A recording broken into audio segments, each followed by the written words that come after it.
Veronica, hi, how are Hi, you? I'm doing well. How are you? How's tomorrow? Oh, yes, we're still in Australia. We're still shooting season 2 of Brea. So yeah, it's Saturday afternoon, and so far so good. How's Friday? How's your Friday night? Friday night. This is what I want to be doing on a Friday night. I'm Yeah, watching your show. It's on right now. The on very demand is cool. like, want to watch an episode? I'm like, yes. It's actually this week's. This week, episode 5 or Yeah, yeah, episode 5. Somebody told me beautiful. that this season has more episodes than last season. 14 this Oh, year. yes, we've I got heard. 14 episodes this season. You heard correctly. That little birdie was absolutely right. We've got 14 episodes this season, which is great because last season we had 10, and we've got like the great privilege and opportunity to tell the story for longer.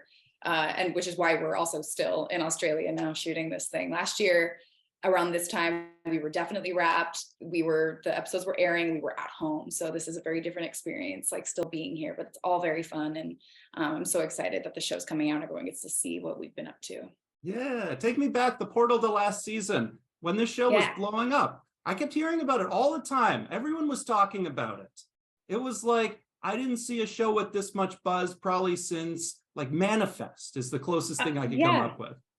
Yeah, and I mean, how wonderful too. I mean, the show, it's super escapist, which is something that I think we've all needed coming out of this pandemic. Like, we had so much time to think and be like maybe way too self-reflective. So it's been nice to have a show. And I'm saying this as an audience member as well, because I'm watching along with everybody else weekly, to have a show where we can kind of just like escape our real life and go into these crazy heightened circumstances and see what these characters are up to every week. It's been really fun. But yeah, we were advertising during every single Olympics commercial last year during the summer, Yeah. which was awesome. We were still here shooting season 1 during that time, but I was getting texts and calls and screenshots and Instagram DMs and tweets all summer long from everybody seeing all the advertising. So that was really exciting to have such a big show. You had 2 Olympics in a row as well, too. So it was I winter know. and summer was going on. So crazy. It's so crazy. We're Yeah. so lucky that NBC like really supports us and like believes in us enough to be advertising and marketing our show that much. Like it's been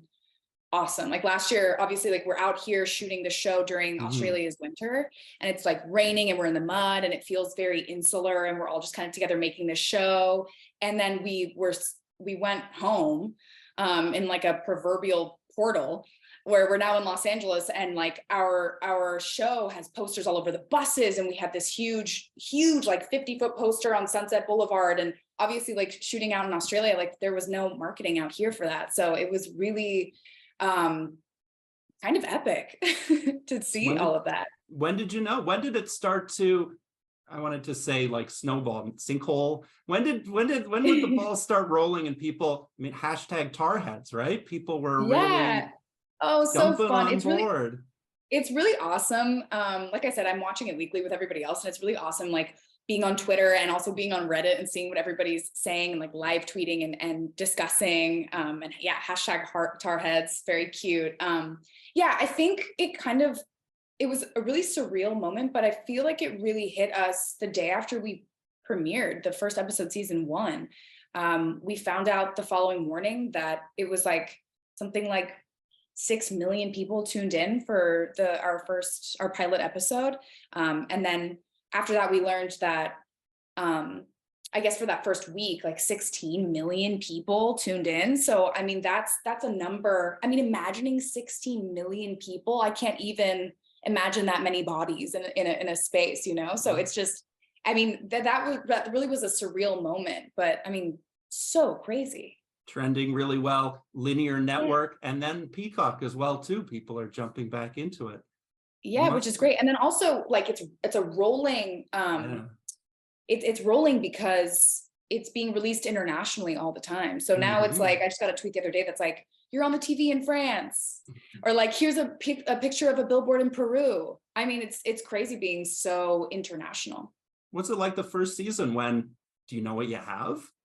Like Oh waiting God, I for it. mean, For sure, we didn't know while we were making it. Of course, you always hope that the show is going to be a great success, but we had no idea while we were making it. And again, like it just felt very insular. It felt like almost making home movies. We have 300 people on set almost every day, like locals working. And yeah, it's a huge show, huge production. We have all these practical sets. The clearing that you see with the Peterson building and all the burning cars and everything, all of that is practical and there in the space. And the clearing, it is like this huge land. And also, oh my God, the coolest set is the fort set. The forts with all the huts in Parad's village. Oh my God, so cool. It feels like Adventureland at Disneyland. But yeah, we've got 300 people on set, but even still, it felt like making home videos. So it's really, yeah, I guess I don't really know any other word to say other than surreal to have people tweeting at me from Peru and Brazil and France and all these far off places, or what feels far off. So is it a total coincidence that you are from Los Angeles making this show, La Brea, near halfway across the world, and then also there's a character with your name, but you're not going to be playing that character. Do you know about that in advance? Oh my gosh. Yeah. I mean, we saw the script. It felt kismet. It felt like it was meant to be. Like there were just so many weird coincidences like that. I don't know if I necessarily believe in coincidence, but it felt like this really, I don't know, magic thing. Yes. I don't play Veronica, but we have the actress Lily Santiago. She's playing the character of Veronica. First season, we had a character named Lily, who is played by Chloe De Los Santos. So there's a mix up there. We have Josh McKenzie playing Lucas, but then we have Jack Martin playing Josh. There's a lot of like mixing of the names and things like that, which makes it very hard on set because people will be like, Veronica, and I turn and they actually mean Lily, or, there's a lot of that going on all the time, but it's all very, very fun and very silly. But yes, I grew up in Los Angeles.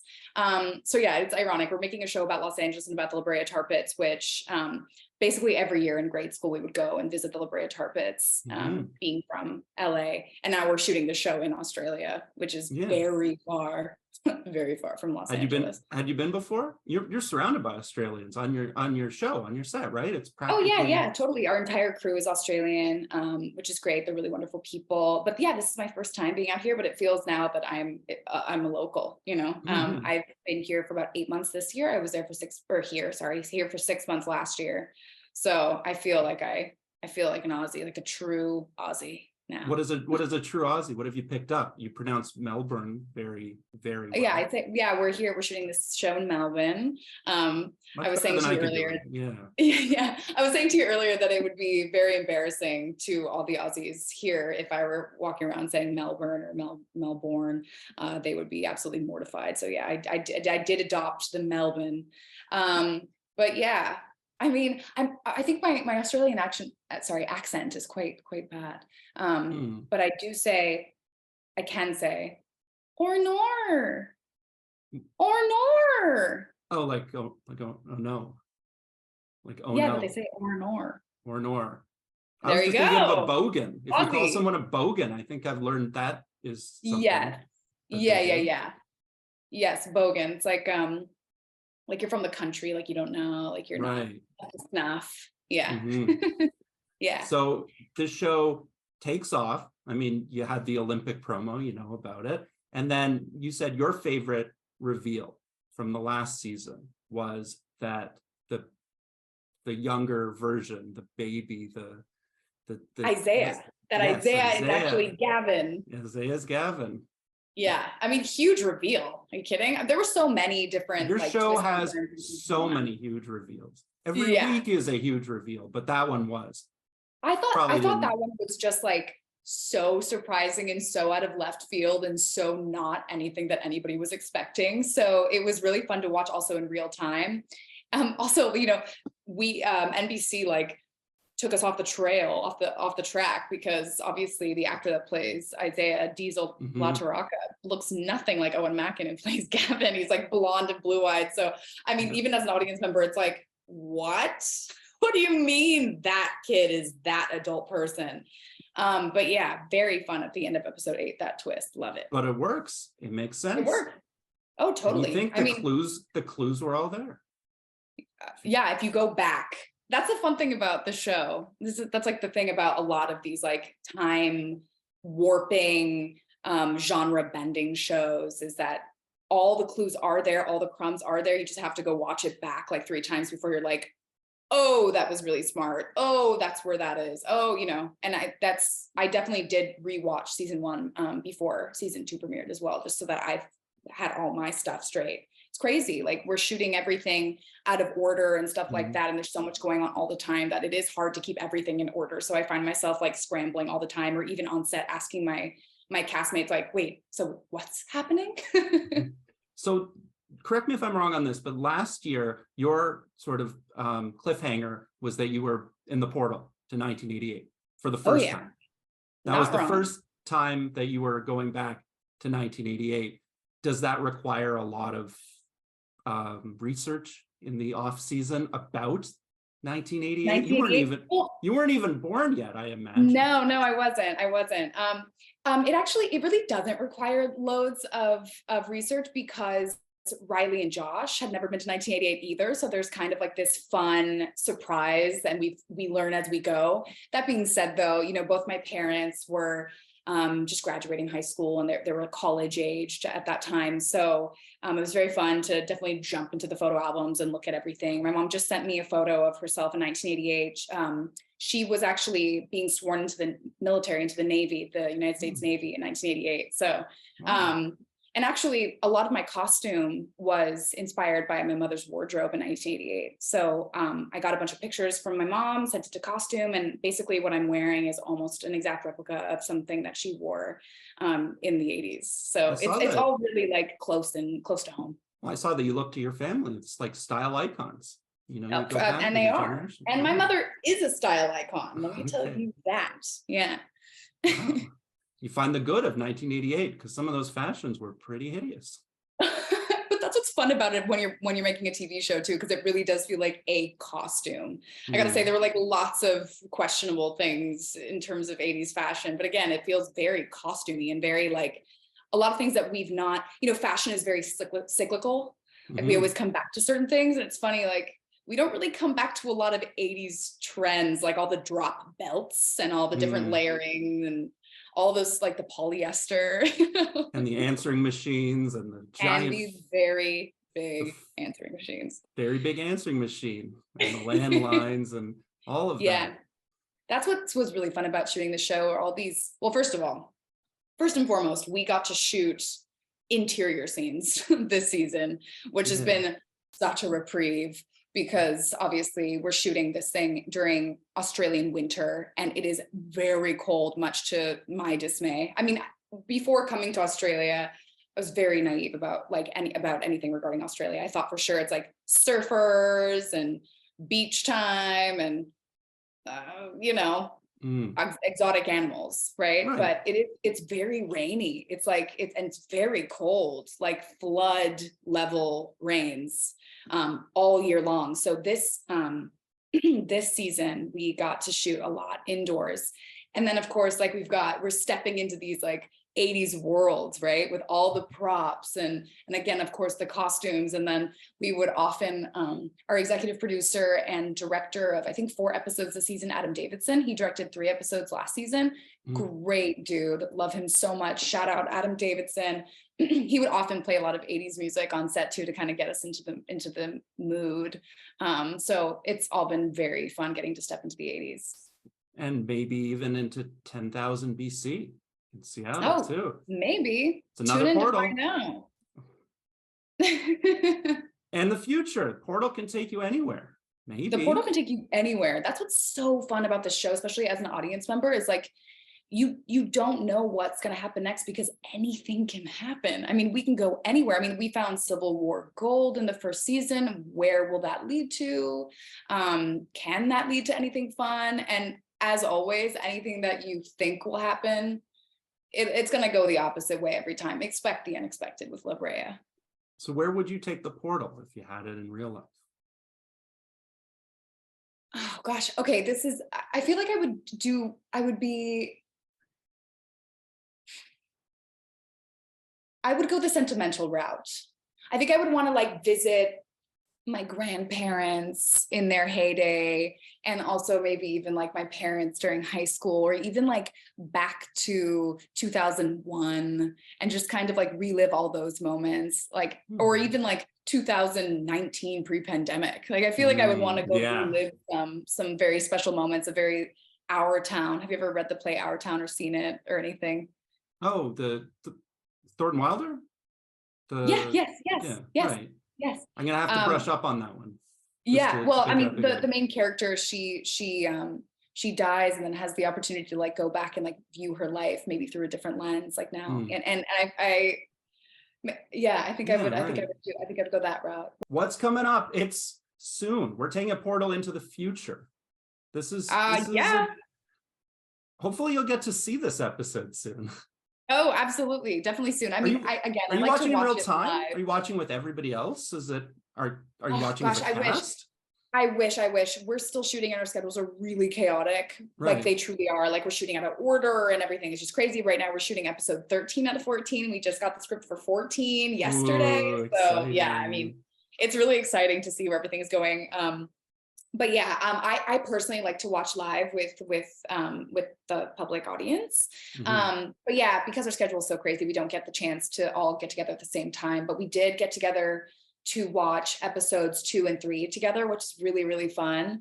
But yeah, we've got a really wonderful episode coming up. Episode 6 was actually my favorite episode to shoot. For reasons that will become clear very, very soon. But the biggest reason why I love shooting episode 6 was because I got the chance to learn how to ice skate.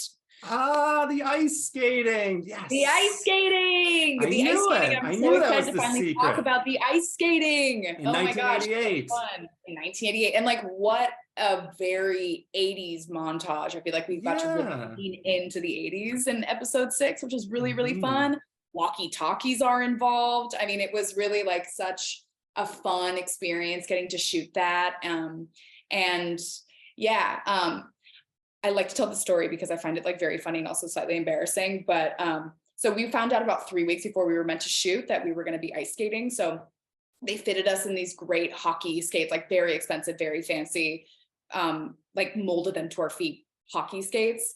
And I had gone to like a few like ice skating birthday parties in grade school, but I wasn't anywhere near being like a pro skater. And I got the script and it was like, Riley is zooming across the ice. She is a pro skater. She is incredible. And I was like, oh God, I better get to the ice rink. So Jack and I, Jack Martin, who plays Josh Harris, he and I, we went to the ice rink as much as humanly possible that 3-week period. In Australia? Australia even has an ice rink? Oh my gosh, this is what I'm saying. Like people think about Australia as being this like tropical island, and it's not. It feels actually very similar to Los Angeles and like New York in a lot of ways. It's cold here. But yes, hockey's big here. But yeah, so we hit the ice rink and one day, or maybe like 2 days before we were meant to shoot, we got script revisions. And all of the lines that were initially like, I'm an amazing skater, I'm awesome, I've been playing hockey since I was 3 years old, were suddenly magically transformed into, I'm really bad at skating. So I think like the footage that production had seen of me skating maybe wasn't up to snuff. So they changed all the lines to me being like, I'm not that great. In fact, actually, I think I say I'm terrible, but you know, I think I'm pretty good. You have to let me know. You guys will have to let me know when you see the episode, but please be kind. So take it back a bit to the beginning again. What did you know about the show coming and what did you think it was going to be? What was your expectation of it? Okay, well, I got the script. I read the script for the first time in 2020, right before the pandemic hit in February, like literally weeks before everything was halted and came to a stop. And it was only a pilot then, and we were going to shoot the thing in Vancouver, and it was a totally different thing. Honestly, I had no idea how much we were going to end up leaning into into the time travel aspect of the show. And as the season goes on, you'll see like how much more we do lean into that. We're already seeing a ton of it, like with the introduction of the future potentially, and obviously like the building and the mystery surrounding that. There's lots of that. But yeah, I had no clue that it would turn into this, which it actually kind of feels a lot like the 100. Did you ever? Yeah. With that Did show? some interviews for that one as well. Yeah. Yeah, like a lot of like the exiles and all of that feels very similar to like the grounders and stuff in that show. So I mean, there's no way I could have predicted that it would go that way. And I don't think anybody who's watching the show would have predicted that it would go that way either. But again, like I said, like what's fun about La Brea is that it can go anywhere. And so it's exciting for us also as actors getting these scripts to see like where we're headed. And like I said, like we got the season finale, episode 14 yesterday, and you won't believe where this show ends, it's very exciting. And also actually even within this season, we just shot episode 12. So fun to shoot. Obviously I can't talk that much about episode 12, but like we do there's a little bit more genre bending that happens in episode 12. So you have to stay tuned and yeah, get excited. So now I'm thinking Lazarus maybe for the ice skating. Lazarus came out of the ice. It ties together, who knows? The one thing that I'm like really wanting as a fan of La Brea is I would love so much to see any of these primeval animals like pop into modern day, or even like pop into the past and see like or not the distant past, but maybe I guess like not that far. So like, for example, like if we saw primeval animals like in the 80s, or, and like how that would change time and what that would mean for like future generations and things like that. That's what I'm excited for and hoping that the writers start to implement. When you were mentioning the exotic animals, that's exactly what I thought of. You show us some exotic animals. Let's see them come back. Let's see them pop into the present or the recent past, the future. Who knows? That's fun. Oh my gosh. That's fun. Yeah, I think also like I wished, like again, as a fan, as an audience member, I wished that Izzy befriended the little baby woolly rhino in episode 1, and like that became her little sidekick that like and was a character that was introduced like fully for the season. I hope we have animal friends as the season goes on. That's cool. You have theories? You have theories about your own show too? I mean, of course we must, because we get the scripts as we're shooting. We don't get them like in bulk at the top of the season. So we're always on set, trying to figure out what happens next, which makes it really fun.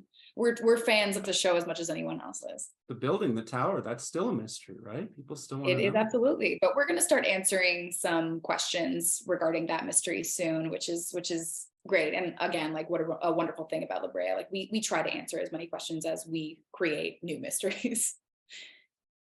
I have a question for you. I've been building up. This is my out of left field question. Your friend, Dove Cameron, does the ranch on the brownies. I want to know what you think about that. Does the ranch on the brownies? Oh, the ranch on the brownie. Yes. It's picking up. She loves food mixing. So for those of you that don't know, my best friend's Dove Cameron, and she likes to eat brownies dipped in ranch dressing. She also really likes like a jam on a burger. I'm all about that. I actually think, I love food mixing in terms of like sweet and salty and all that. I think that's always going to be a much better mix than you think it's going to be. I'm trying to think if there's anything like weird that I like to eat. I'll try anything. Would you try Vegemite? You're in Australia. Yeah. Oh no, love Vegemite. Here's the thing about Vegemite that people don't know. You got to toast your bread. You got to put a thin layer of like a nice salted butter, high fat salted butter. And then you put a very light layer of Vegemite on top of that. So tasty. People like glob it on like it's peanut butter. You can't. It's too bitter. It's not meant for that. It's just supposed to be like a thin layer, umami, flavor, and taste. So good. So good. Good to know. I'll have that for my upcoming episodes. Yes. That'll be my food hack for it. Yeah. Veronica, you have been so cool. Thank you. Thank you so much. I have really enjoyed everything that we've talked about, that we had a chance to do it. And I wanted to say that I hope that everything goes really well, that the show continues to pop, people are really getting into it, and that you continue to do your thing too, because you seem like Thank you're you so really much. flying to the top. So Thank you so much. it was a pleasure to get you now when you're, when you're still heading on your way up. And I really do hope you have a great journey. I appreciate that very much. Thank you so much. It's been a really fun interview. Thank you for chatting.